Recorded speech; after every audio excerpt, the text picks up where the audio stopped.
I'm inspecting this building over here because I'm doing some inspection. I see a fire escape there, I get there, I determine that it hasn't been kept painted, and I see some rust in the connections, but I don't see any dangling threads. I go get a yellow tag, because you guys are gonna produce them here. They're gonna be cardstock laminated, punched through 3 holes with zip ties, and you just take this yellow tag and you zip tie it, and you have a place here to put your name and your phone number, right? Because it's already, you can put your name of who to contact.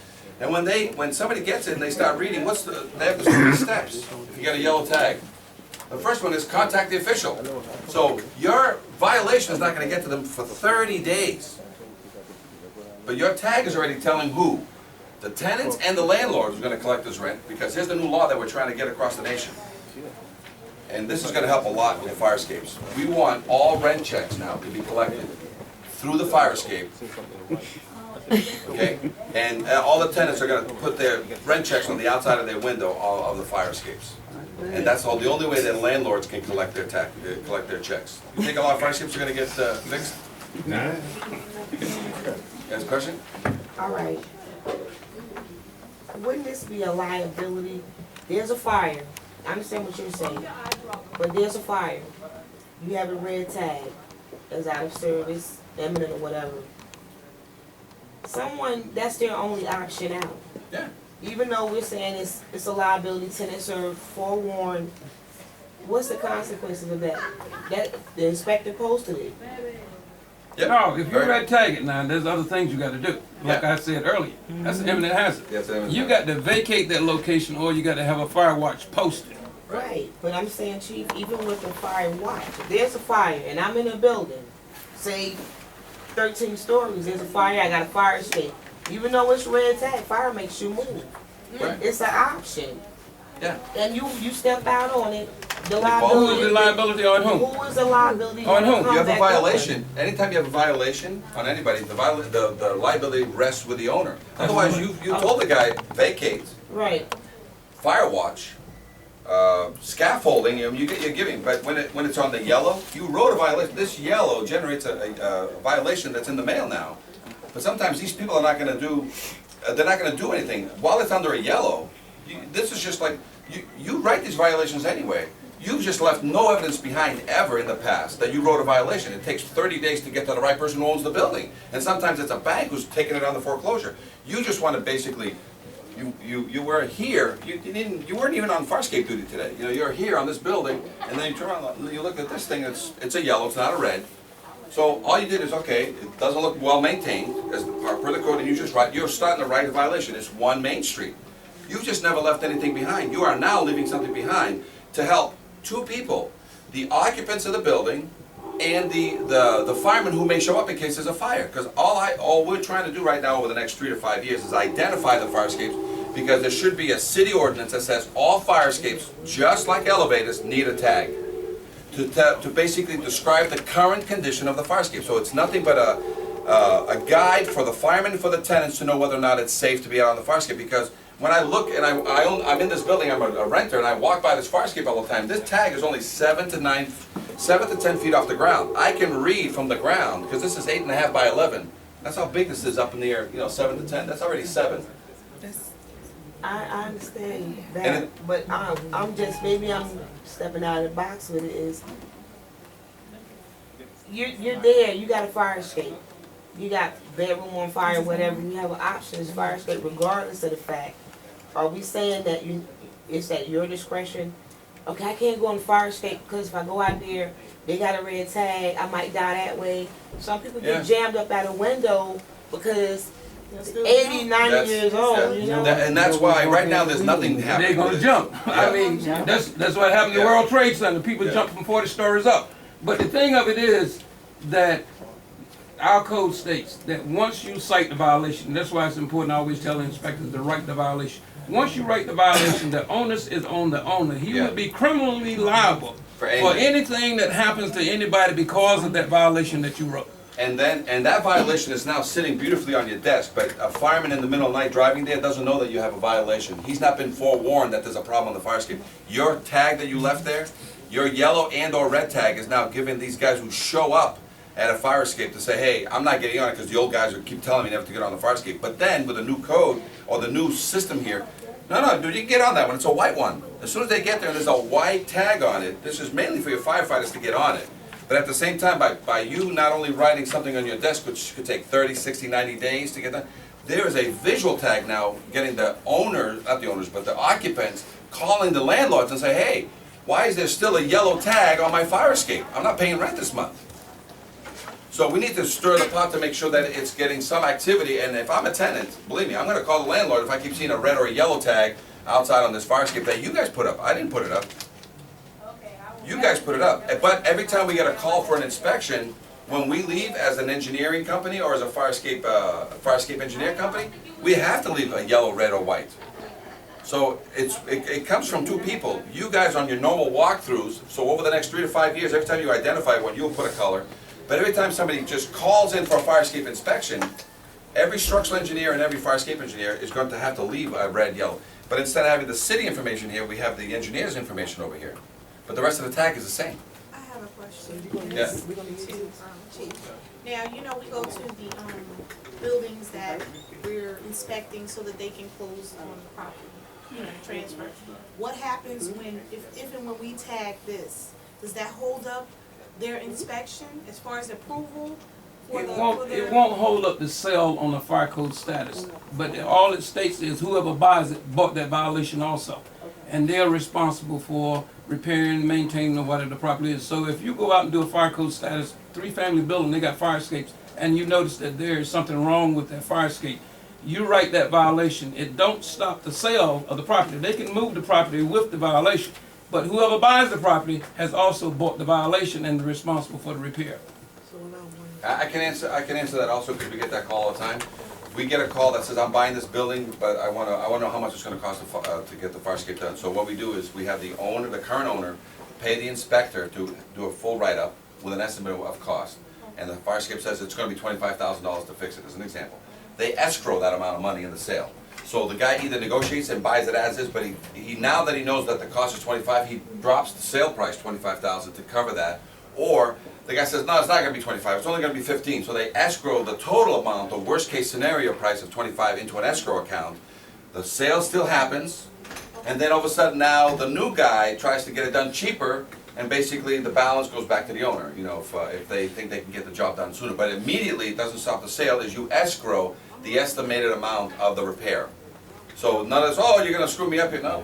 Yeah, that's what I was concerned with, because, you know, a lot of times when they're moving the properties, they, you know, they don't want the glitches. Yeah. And then they come back to us telling us that we're holding them up. Yeah, just escrow it. Just say, hey, it needs to happen because the current guy needs to have it prior to the sale, or the guy afterwards can't get occupancy in the building unless he gets the certificate. So you're stuck before, you're stuck after, but just escrow the amount, but it still needs an inspection. Yes, you have a question? Yeah, besides the tax, because anybody could remove the tax from the, especially the owner, do you provide the fire department like a test report of what the Yes. deficiency? That's the next page. If you look at the next page, there's the confidence test. It's actually 4 pages. I shrunk them so that they're not usually this small. This is shrunk just for the sake of this Okay, so when you have a lot of deficiencies on the fire. it's all gonna be, this is that call. We get a copy of that. You not only get a copy of this, you get my photos. Every engineer today works with digital cameras. So we're gonna talk to you what a typical report looks like, because so he has to fill out all these yes/no questions. So no longer do I want his opinion. I don't want him to write me an essay. I want him to read, and if you read some of the structural here, let me tell you, the general is about the paint job, but look at the general hard questions that are asked here that really freak out a lot of these guys. So page 1 is all the client information. Page 2, look at the structural review. All critical connections, all critical material connections and/or joints are 100% free of all internal rust or rot. That's a statement. I'm not asking him for an opinion. He's telling me that he's verified that every connection on that fire escape is clean of internal rot. And then I start going, the bolts and the rivets, the welds, and I keep going. I keep giving him a list. The joints, the stair stringers, the treads. And look at the anchoring devices. I bring up the anchoring devices. I said, you verified the anchoring devices or have you duplicated them? So I get those. I even talk about cantilevers and ladders. Are they balanced? And then I even go as far as catwalks, decks, and porches, meaning because a lot of these fire escapes land on a roof and you have to sort of walk through this maze of crap and you fall off a one-story roof because there's no clear catwalk. You can't just drop people on a rooftop. There must be a catwalk that gets me to that ladder. And if I have to create a catwalk system that goes up and over AC units, then so be it. I can't be like walking around with little kids, okay? Now, let's take a look at, since we're on that, and then this is all gonna stay with you guys. So here's the repair criteria, how to fix. The next thing we do, sometimes you have to rebuild the fire escape or add pieces to it. So his drawings, his typical drawings. These are all things you're supposed to see before anything ever gets done on that building. Okay, by the fire escape engineer or the structural engineer. And if you go to the next one, there's the report. So not only do I have to give you a confidence test if it passes, I have to give you a confidence test if it fails. And if it fails, guess what you want to see? Photographs. Does it have to be pretty like the way that I did it here, you know, with all the write-ups? No. You take any digital camera, will it print 4 per page, 6 per page, 9 per page? So any report that comes with a confidence test from a structural engineer in your area, you want photographs, because you have time to go all the way down there and do that and look at the stuff? You don't have time. So the report is supposed to come to you, so you can speak with Joe Engineer, looking at photos and his write-up. What's going to be, I mean, you already have the answer to him when Joe Engineer says, so Inspector Johnson, what do you want to do? You're only going to tell him 2 options, right? Option 1, which he's going to hate to hear, is Load test. load test it. He goes, well, man, I haven't performed a load test in 100 years. Oh, what's the other alternative? How about refurbishing the fire escape? He goes, well, you know, my client doesn't want to refurbish the whole thing. I mean, it's only the treads that are bad. He said, well, do this then. Ready? Change all the treads and load test the platforms. So can you do a partial load test? Yeah. The word load test keeps coming up. If he fully refurbishes, does the word load test go away? Yes. Yeah. And he keeps going, but why, Chief? I mean, I looked at the things, the bolts are great. He says, yeah, I know they're great. They can be spectacular, but they're old. And the only way you can guarantee me an old bolt now today is load test it. Otherwise, you can keep your beautiful bolt and back it up with another bolt just behind it. Or if it's faster for your guy to take a little cutting wheel on a grinder and go, zoop, pop that bolt out, put a Home Depot bolt back in, can I avoid the load test? Yes. Otherwise, I want some guarantees. And then the guy starts talking to you about, oh, what about the connections in the wall? Well, there's only one way to verify connections on the wall. Load test the platforms, and if they rip out of the wall, then they were bad. Or duplicate the connections into the wall and avoid a silly load test. Otherwise, the code is very clear. Load test it or satisfy my my curiosity about this thing. Because you know who I'm saving? I'm saving occupants and I'm saving firemen. And the majority, 75% of the time, it's always firemen on these things, not occupants. Because they got out another way. But right now, you're not doing anything to make my my firemen feel warm and fuzzy all over. Question? Yes, are you identifying markers? Yeah. So Now, who again, would do that? the engineer. Okay. When he does his report, he walks through and he's like, because he's going to get Charlie Brown fixing the fire escape sometimes, you know, because even though the owner got the contract, who does he send? Right? So that's why the engineer has to go there every now and then and identify. And it says right on the confidence test. Ready? That's why it's called engineer oversight. On the confidence test, it says right at the top. And by the way, this confidence test, if you go, is a confidence test. This is our confidence test that was copied by Seattle, by Tacoma, Springfield, Chicago. So you can go to seattle.gov and download this exact test. So this is nothing more than a test that's already out in the public domain. Okay? So your question was on the Just on, I was just curious. oh, the markings. Yeah. It says right here, all defects and violations, and it's right here at the bottom on the confidence test, and this is for the engineer to sign. It says all defects and violations must be identified on the fire escape with spray paint of a contrasting color or in a detailed drawing of the fire escape. So the engineer will either draw it all out and say, fix this, and fix that, or do you think with a $2 can from Home Depot, he can just walk along and say, psst, psst, psst, psst, psst. It just marks all the rusted connections. So that way, the vendor who's fixing it under a permit can't say, oh, you didn't paint that, you didn't tell me that. I marked it, and I photographed it. And I did 3 visits anyway, so you don't think he's going to be able to catch somebody trying to sneak the job? Because he's supposed to do an initial inspection when they start the job, he's supposed to show up. Hey, how's it going? Let's see if you guys follow my criteria. Yep, all these treads, all these connections, okay. And then he's supposed to do a surprise visit somewhere in the middle, because he told you he was going to. And you can do a surprise visit too if you wish.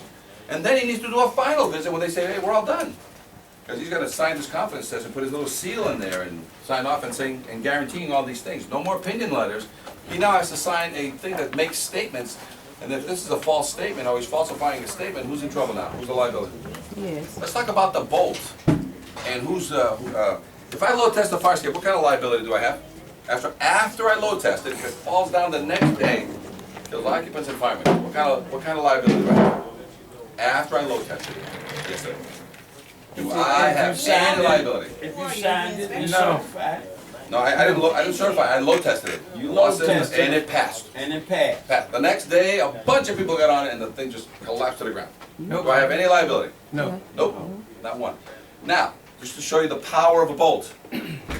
I go there and I changed all the bolts on the fire escape and I reconnected it back in the building. And I signed one of these documents and I certified it. The next day, there's a big fire and all the occupants and all the firemen, the thing collapsed. Do I have any liability? Yes. No, I don't. No. The bolt company does. I'm still gonna get sued. But who am I gonna sue? What failed? Did I fail? The bolts The failed. bolts. The bolts failed. Something sheared. I mean, they gave me, bolts made out of butter, or they gave me, I don't know what, but I bought these bolts, and that's the only thing. Can I do anything else? Because once you change a bolt, the only thing that can fail now is the bolt. So if all of a sudden the next day, which is very unlikely, I'm just using this as an example of where my protection comes in. If anything happens on something that I've certified with a new bolt, and that bolt is made by a manufacturer here in the United States, who owns the liability on it? The manufacturer. The manufacturer. If you use the right The tensile specification. strength bolt. Right. If he meant the right yeah, if he specification. did. Well, I had an engineer oversight, and he Right. told me this bolt. Okay. So it's, you understand? Do you understand that the word guarantee and the word certification are going to be together, but no engineer is going to use the word guarantee. But his protection is during a full refurb, is the bolts and the connections into the wall from Hilti is the engineer's protection. But if he does a half and half, if he does all the staircases but then load tests the platform, the load test releases his liability on the platforms and the bolts releases liability on the staircase. Do you understand? So this is a doable thing. This is not, oh my God, you're asking too much of me, because they're going to come at you, the engineers, they're like, oh, you're asking for word guarantee. And, dude, then if you're afraid of the word guarantee, then just load test the fire escape. Yes. Where is our liability as the inspector? Once we write out the violation. Oh. and we forward it to Standing right here. he- Maybe it's you engineered. were We're not liable, we've done what we need to do. The moment you write the violation, as he mentions, the moment you're at the site, you write a violation, the liability's already on, the notice onto the owner already eliminates all liability for the city, for But anything. where an inspector is liable, if the inspector goes there and see a violation and don't write it, then the inspector can be liable. But once you write that violation, the owner is liable. 'Cause I'm If just you go talking to a about place, scenario say for instance, you go to a place, falling off the building and, No, I've witnessed after the it. violation, you're all done. It can And fall off the they building. complied, no, but they complied, we all went back out, they gave the certification, if there was a certificate needed to be issued, we issued it under our name, the Yeah. fire official signed it, we're not liable No, at that point? because Okay. everybody that was supposed to do the right job based on the criteria that we talked about, if everybody followed all the steps, you're not gonna have any issues.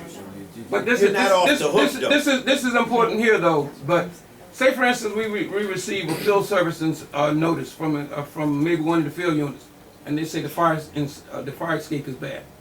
We go out there and we look at that fire escape, and the owner says, oh yeah, I know about this, they told me when they was here, my guy is coming in tomorrow. And you fail to write the violation. You say, well, the guy's coming in tomorrow, I'm not gonna write this violation because his guy's coming in tomorrow to repair. If you leave there and something happened the next day, now Now the you're liable. inspector is liable You're liable. for that because they were at the scene, they saw the violation and didn't write it. But you write on the violation in the very beginning and whatnot, repair. But you also liable and whatnot. You're not off the hook and whatnot just because you write the violation. You sign it and whatnot, and the guy is unabated the violation. If you haven't notified the building department, if you haven't made it an imminent hazard and whatnot, and it hasn't been enforced to it, because what they're gonna ask you when the lawyer gets you in the court, because you're going to court and whatnot. And when you get there before the grand jury, the first thing you're going to ask you, are you an expert? What else did you do, inspector and whatnot, when this was not abated? What else did you do? Did you write other people? Did you go the next step and whatnot? We may not be punished for it, No, I think we understand that. I mean, we had a case like that yesterday. Yeah, but don't tell, but I have a question. but don't tell them that they off the hook, because they're not. How can, I mean, we're talking about a small window of time here, okay? From the time, let's say we don't get, the field notice, or we're called over the air, we respond. Like you're saying, he's saying, okay, I'm gonna get it done. You do come back to the office to write the violation, but you've been out there, 3 o'clock they called you, you went, Right. it took you some time, you come back here. I mean, the day is pretty much over, 5 o'clock. And you just don't have time to write it that No, day. you, let's say you get to the computer and you do write it, but we have a system that we send it regular and certified. We put it in the mail. I mean, what do we do at that point? And we've given you our copy of the violation that we're sending out, or you did sign it. You understand? Like the Well, you time- off the hook for that violation. Okay. Not so much that the owner has received it, but you have already written it and it's in the process of being served. Is there any way that we can have something where Like for five we give them years. at least a ticket at that time? Like something, a ticket, if you do meet with the landlord, or we stick something in the. Well, that's what he's talking about with the tag. That's what he's talking Tag about is with the almost tag. like it's almost an identifier that you've been there. So Chief, we're gonna have those tags. Correction notices as well. So we're gonna have the tags. That's another class. Oh, And okay. then when we tag it, we call you and confirm it. You maybe make a note in the book that, okay, Inspector Adams went here, she inspected a fire escape, she notified me of what her findings were, she tagged the building. Well, hopefully, You know, something like that. Sophia, and we've been talking about this for a number of years. Hopefully, the inspector will be able to do that on the scene with our computerized system. You will be able, Oh, yeah, when the in your judge- notebook, yeah. you will be able to enter that information, and we will already have it once you come in and put it back into the computer. So we haven't gotten to that point yet, but hopefully, we will be able to do it This just is like getting that. back a little bit to old school, meaning Yeah. right now, the computers, until they catch up with us, every now and then, you just need to save the life of a tenant and the life of a fireman.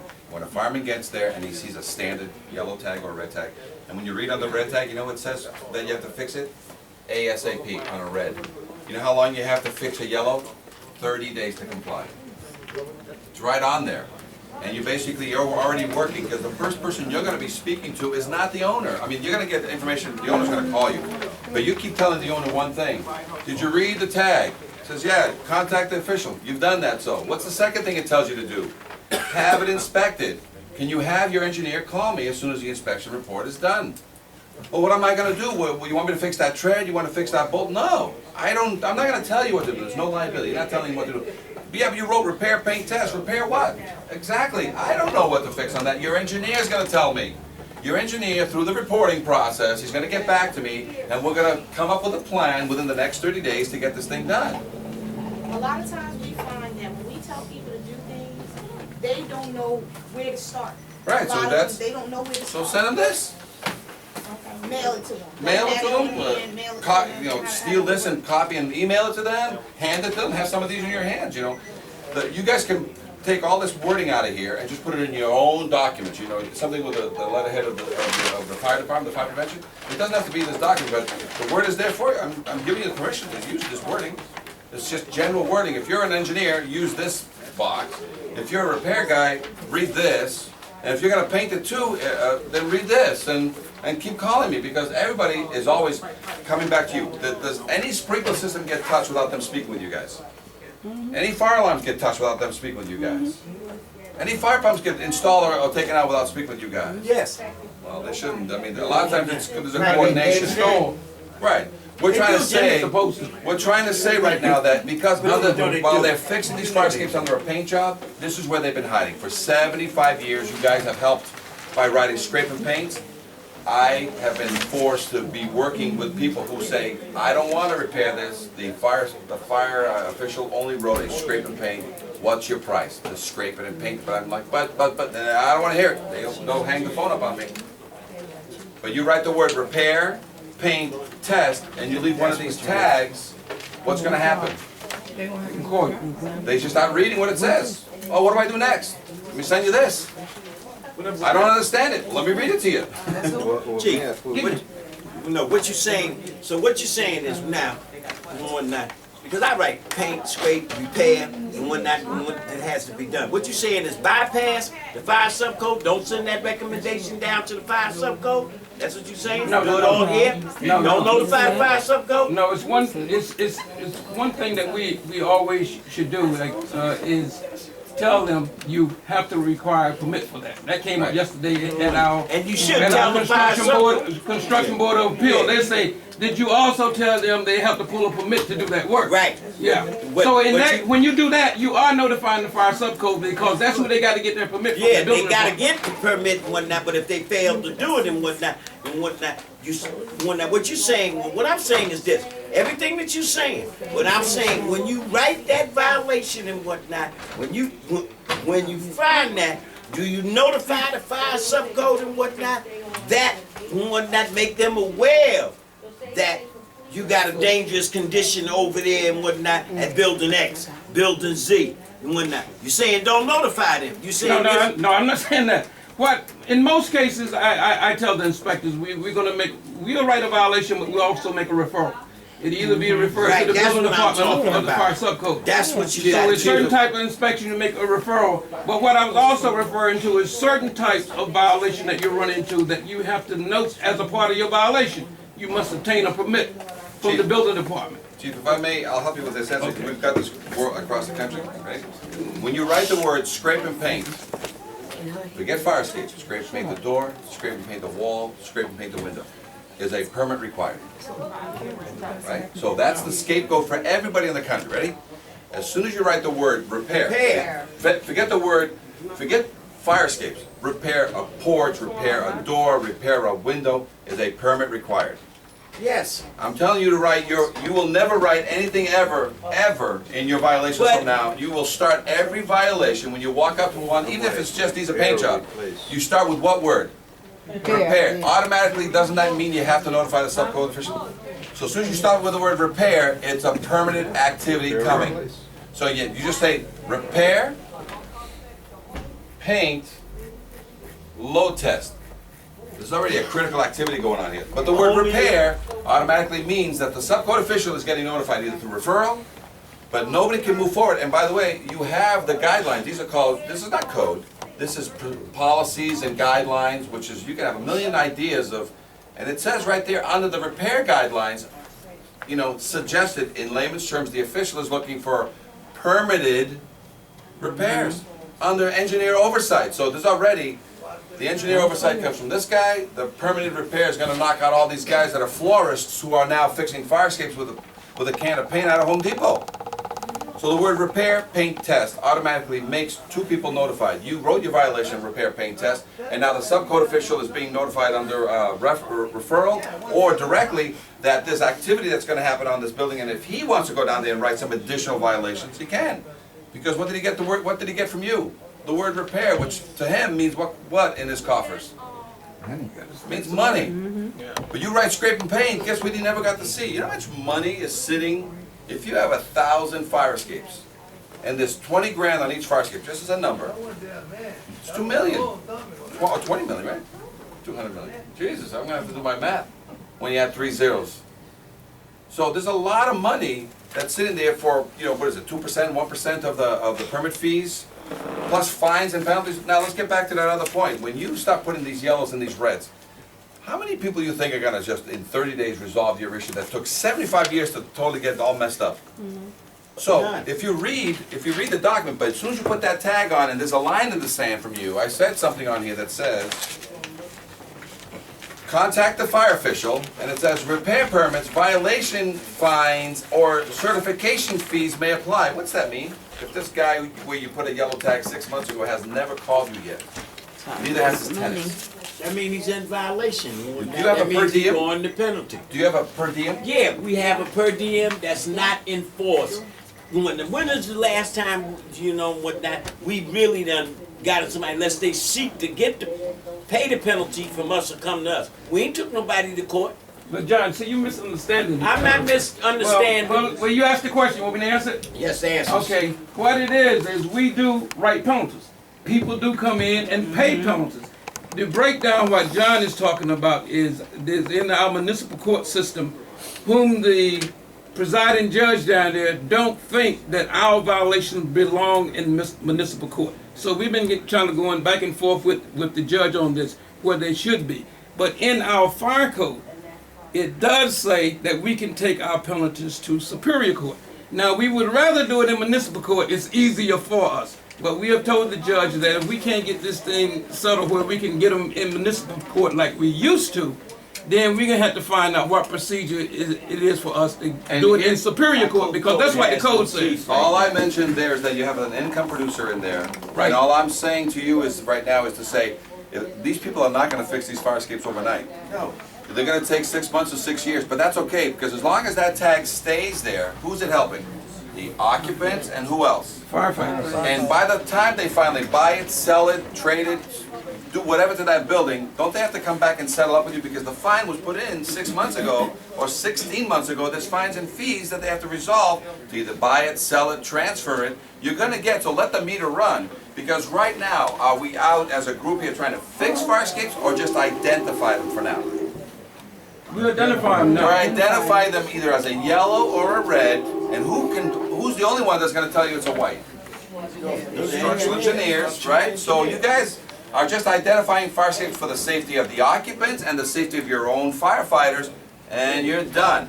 Well, when are you gonna start repairing these things? Well, we have to deal with the Superior Court issue, we have to deal with some issues down at the building department for them to start enforcing some of these things, because it's down there, but they don't have enough staff, and don't worry about it. It's gonna get done. It took 75 years to screw it up. You guys ain't gonna fix it in 7 days, nor 7 months. This is gonna take 3 to 5 years, and if the local ordinance says, just like every elevator must have a tag, imagine an ordinance that says every fire escape in Newark must have an identification tag stating its status. Whether it's good or it's bad, for the welfare of the occupants and our firemen, we need to know that immediately, not via computer, not via some chip, not via some on the way there, let's whisper it to everybody. When they get there, there is some sort of tag that says to them the current condition. If it's a yellow or red, grab your ladders, don't get on them. If it's white, use them. It's all right. White, it's all right. Do you understand? So that's the only problem. Be aware that this is not going to take, it's not going to happen over 3 days. This is not going to happen over 30 days. It's going to take a while. So, Chief, I don't know if you want, I'm just going to go quickly through this. Go ahead. And I don't know if anybody wants to take a quick 5-minute break just to go get a water, go get refresh their coffee, or does everybody just want me to go into this? No, keep going. Anybody got to go out, to just go out and come back. So as you guys see, this is what happened on that fire. But let me tell you where fire escapes rot. Fire escapes rot from the inside out. They don't rot from the outside in. They rot from the inside out. So let me show you some of the catastrophes that are out there.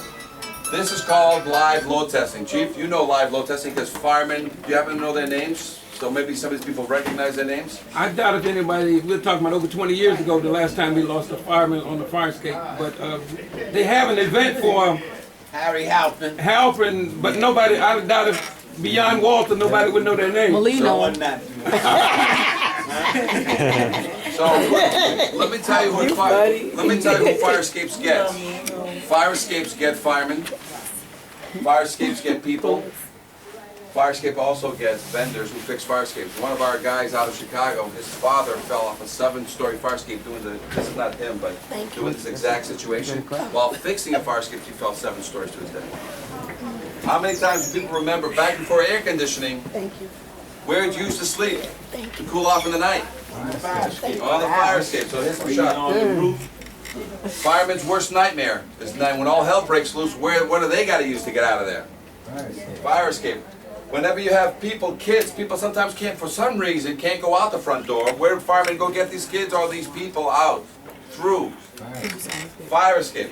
Whenever there's an event, a parade of something, where do people go out to basically, screamers and throw papers? Fire escape. So these are all live load tests. And lives are loading these things, and then guess what's going to pay the price in case there's something bad? The people. So it's the firemen, the occupants, the vendors. Okay? Guess what people are also doing on fire escapes nowadays? Having parties. Hey, there's a party upstairs. You go through the inside or you go through the fire escape to get to the party upstairs. So fire escapes are a great party place. How about weddings? How many people are taking pictures on weddings on fire escapes? How many students hang out and on a non-smoking building, where do they go smoke? Students hang out, where? Fire escape. Live load test, ready? This is a fire escape, there's 3 of them. I'm taking a picture on one that looks just like this one, and there's another one right over there. See all the rust? The owner of this building, before he turned it into 5 condos, him and his son did the roof for themselves. They took all the fire escapes off, a little bit, lifted it, put things on it, put it back, had extra bolts. Is there any way? This, which used to be here, is when a buyer and a seller, the 2 real estate agents, plus one of the trustees were on the fire escape, and it fell only 10 to 12 feet. Nobody got killed. That was a live load test. Now, nobody got killed, but guess what's the first thing you reach for when you're under all that rubble?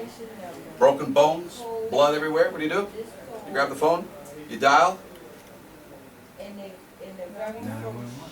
The lawyer. You call your lawyer, and you ask your lawyer to call 911, because you're going to stay there, because you need to be photographed. It's called a fire escape lottery ticket. But you have to survive. All right, so that's where it was, that's where it landed, and the fire escape, so all 3 were ready to collapse. There's another live load test that happened here in Iowa City. I'm an expert witness on cases, and there was 3 kids up there, a girl and 2 guys, watching the fireworks from the 3rd floor of this building that is nothing but housing for students. How many of those you see around? Right? That somebody converted a big house into, and there's like 16 kids living in there. Right? Now, the owner had to fix a window, and he fixed a window situation over there in vinyl, and he put the fire escape back. Guess what he put it back with? A screw. It was through bolted, but guess what the workers put it back with? A lag screw. So those kids fell from there, onto the roof, onto the ground. That's their blood, that's them. Live load test. And then they threw the contents in a field 8 blocks away. And this is where we found the lag bolt still in the connection, still in the piece.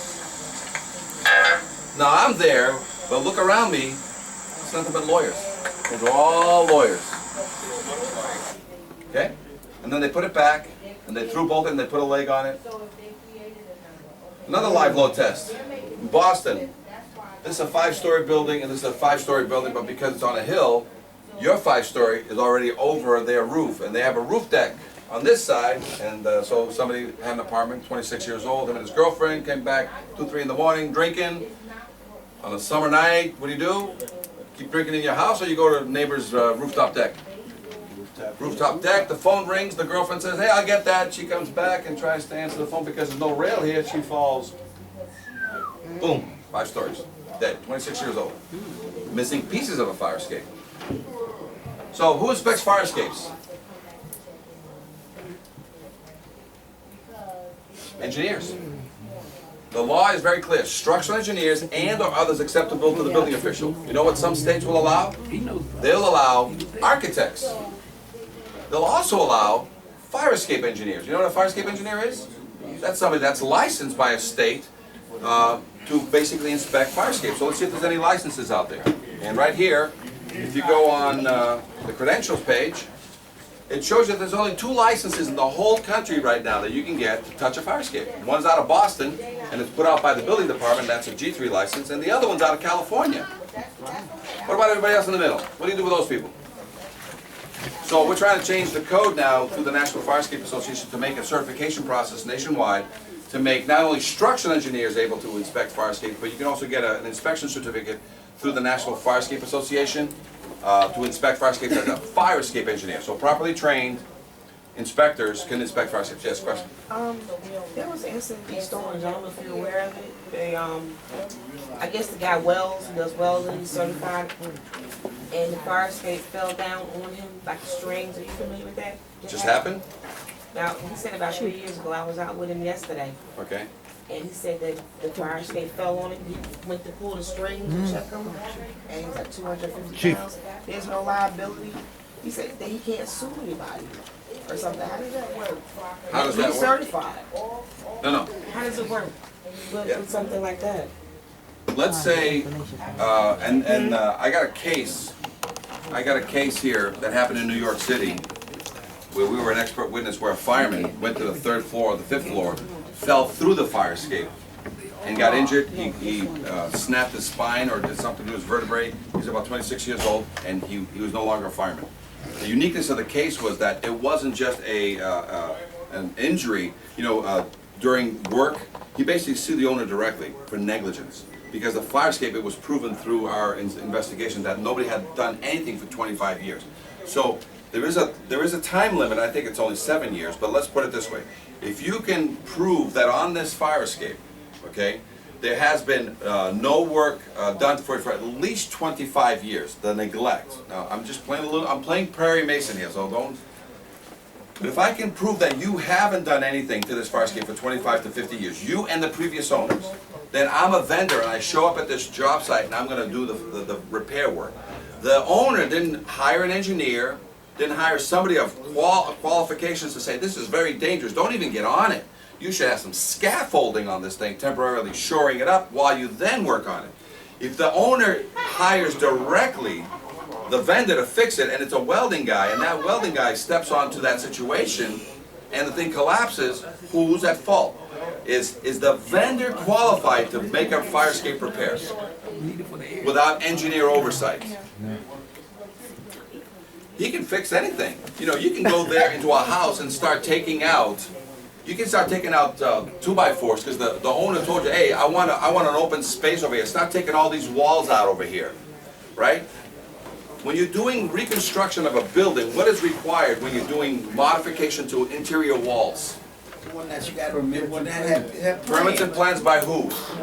An architect. An architect. Or building engineer, because you might take out a bearing You're wall or right. joints So or if all of a whatever. sudden the owner hires Joe Contractor and they don't have an architect in the middle of it, being the smart guy, and the contractor gets hurt, that's the liability. Right.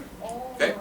So, and there's only a few cases out there on fire escape. So if you want is you have that person speak with some other people that have done cases. So we're going to get to the lawyer case that happened here in New York. So you may want to speak with that same firm because they settled. As soon as we did that case, the owners settled because with negligence they were wide open to all their assets. Because it wasn't a case where somebody got hurt during a job. So it wasn't just about liability and I'm going to get paid for the rest of my life. No, the kid said, dude, you took me out and there was other things you didn't do on this fire escape. So it was a case that was settled out of court. Okay? So let's find out who else. So the architects are inspecting fire escapes. They think sometimes you guys are inspecting fire escapes.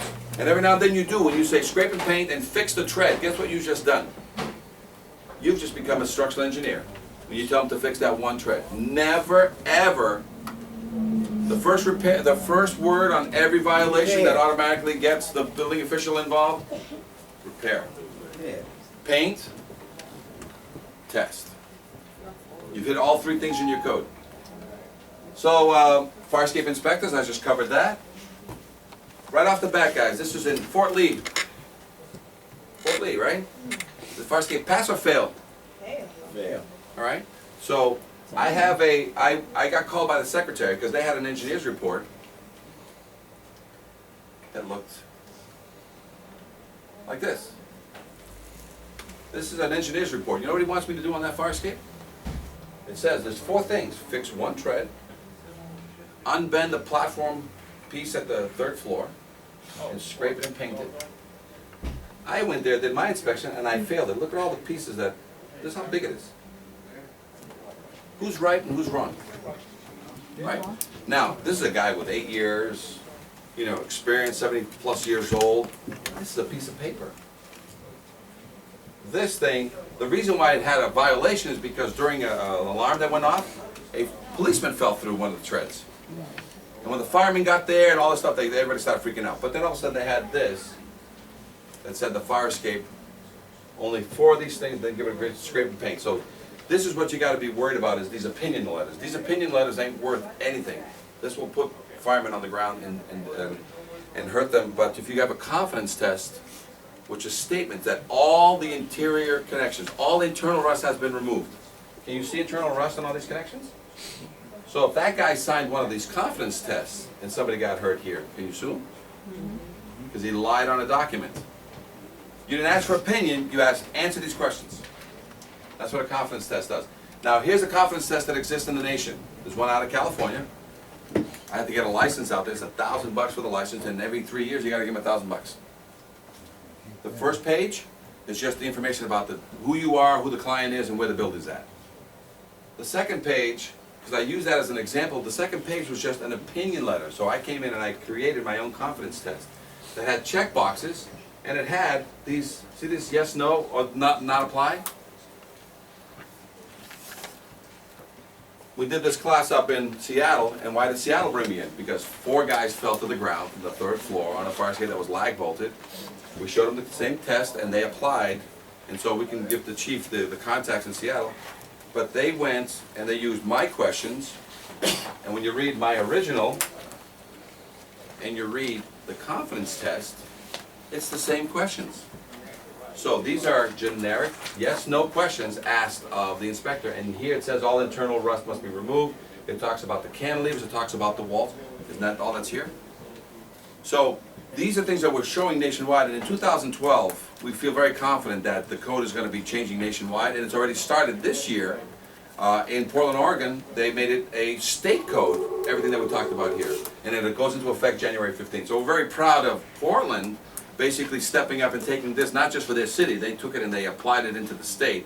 So it's 1 state down, 49 to go. We'd like to see this happen here because I've taught at your academies. I've taught at Sayreville, Bergen, Camden, and I've been told about, oh, you gotta see this official, you gotta see this state guy, and this should be, you know what happens when you try to work from the top down? But from the bottom up, you know what happens? You know, the Fort Lees, the Edgewaters, the Newarks, the Elizabeths, you know, they are all doing it just like we're doing right here. They're making it happen in their city. Because by the time it does finally become a code change, it may be 3 to 5 years from now. But we're not going to try to make this from the top down because it's all political. Everybody wants to put their little button on it and stuff like that, and it never goes anywhere. So if all this just makes sense, then we just apply it. This is just industry standard documentation to be used as guidelines. Or if you adopt it through ordinances, a lot of the stuff, and that's why I'll put you in touch with Portland. I'll put you in touch with Seattle because they're all fire. And you just ask them, how did you guys do it without offending the code? So through the ordinance or the fire, they call it, they also have another name for it, fire, is it another administrative rule change or something like that? Administrative code change. There you go. So, now this is, we also did Tacoma, and you know what they came up with that I liked? They came up with, does that look like a similar test? Yes, no's? So they basically used the confidence test, so Tacoma came up with their version, but Tacoma went one better that I liked. And it basically now, this is what's stopping the engineers from lying. No more opinion letters from engineers, they gotta sign yes, no's. But here's what Tacoma did that I like, they created also the annual checklist. What's this mean? You will have 5-year inspections on your fire escapes. You will also have yearly inspections because you check the buildings out every year anyway. But you know who does this inspection? It's the owner. The owner or the building manager. You know what 3 questions he has to ask? Are the bolts and the supports damaged or rusted? Is paint in good condition? And all moving parts, ladders, stairs, windows, and doors operable? 3 questions. Is that a... And when you do your building inspection every year, guess what you want at the end?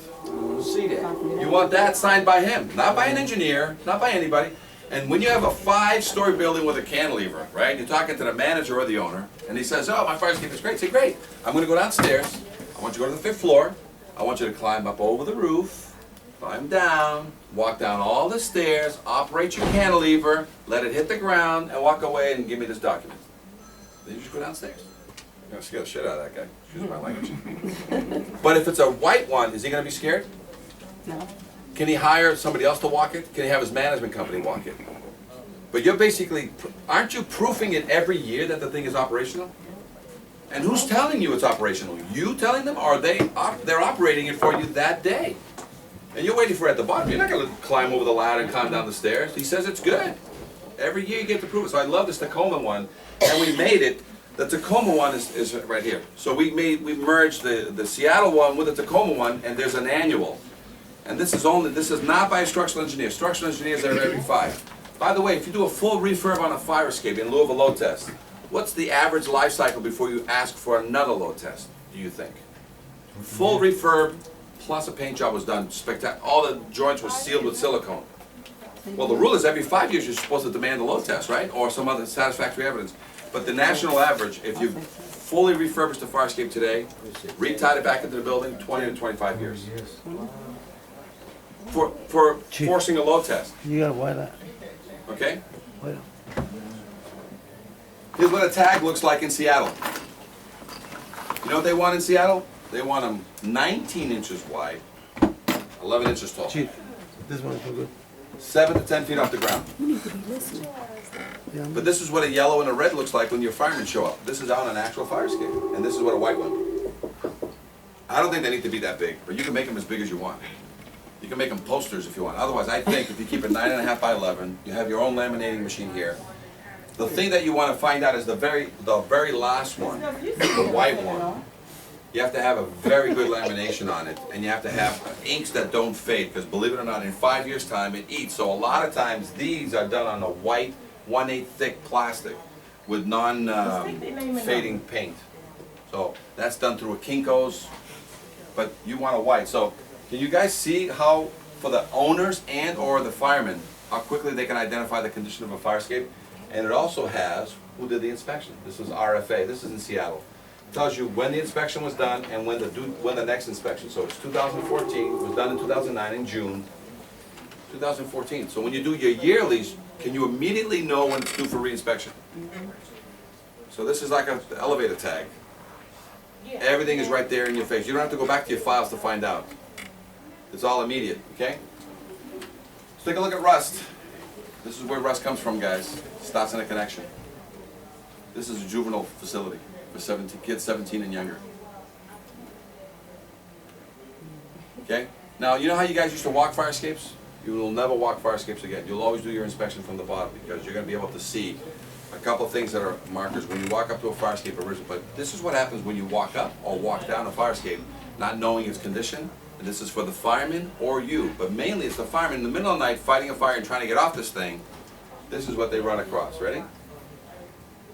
A tread that's full of rust. The connections are totally shot. And we have this going on. This is a 3-pound hammer.